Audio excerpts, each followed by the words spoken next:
उत्तर प्रदेश के संभल जिले में जामे मस्जिद के सर्वे के दौरान हुए तशद्दुद में पुलिस ने 2500 लोगों के खिलाफ एफआईआर दर्ज की है। इस मामले में अब तक 25 लोगों को गिरफ्तार किया जा चुका है। जिन लोगों के खिलाफ एफआईआर दर्ज की गई उसमें संभल में समाजवादी पार्टी के रुकने पार्लियामेंट जियाउर रहमान बर्क और संभल सदर सीट से समाजवादी पार्टी के रुकने असेंबली इकबाल महमूद के बेटे का नाम शामिल है। सर्वे के दौरान हुए पथराव मामले में संभल एसपी कृष्ण कुमार ने कहा कि तकरीबन 2500 लोगों के खिलाफ मुकदमा दर्ज हुआ है। सीसीटीवी फुटेज के जरिए तमाम लोगों की पहचान की जाएगी और उन्हें जेल भेजा जाएगा। संभल एसपी कृष्ण कुमार का कहना है कि हमारे सब इंस्पेक्टर दीपक राठी जो कल जख्मी हुए थे उन्होंने 800 लोगों के खिलाफ मुकदमा दर्ज कराया है। जियाउर रहमान बर्क और सुहेल इकबाल को मुलजिम बनाया गया है।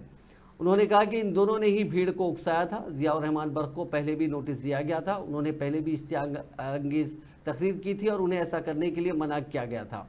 इस हादसे में 15 पुलिस अहलकार जख्मी हुए हैं। संभल रुकने पार्लियामेंट जियाउर रहमान बर्क का भी इस मामले में बयान सामने आया। उन्होंने मीडिया से बात करते हुए कहा कि एक पहले से मंसूबाबंद वाक़या है और अफसोस की बात यह है कि रियासत और मुल्क के अंदर मुस्लिम तबके को निशाना बनाकर काम किया जा रहा है।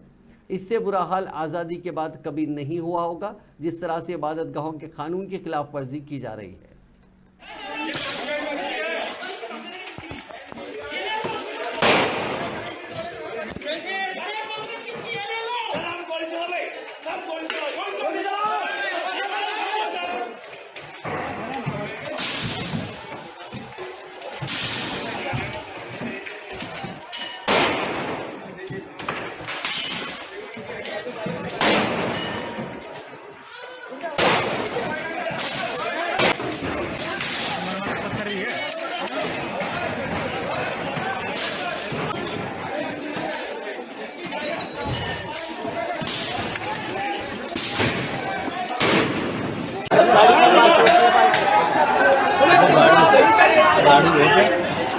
तुम्हारे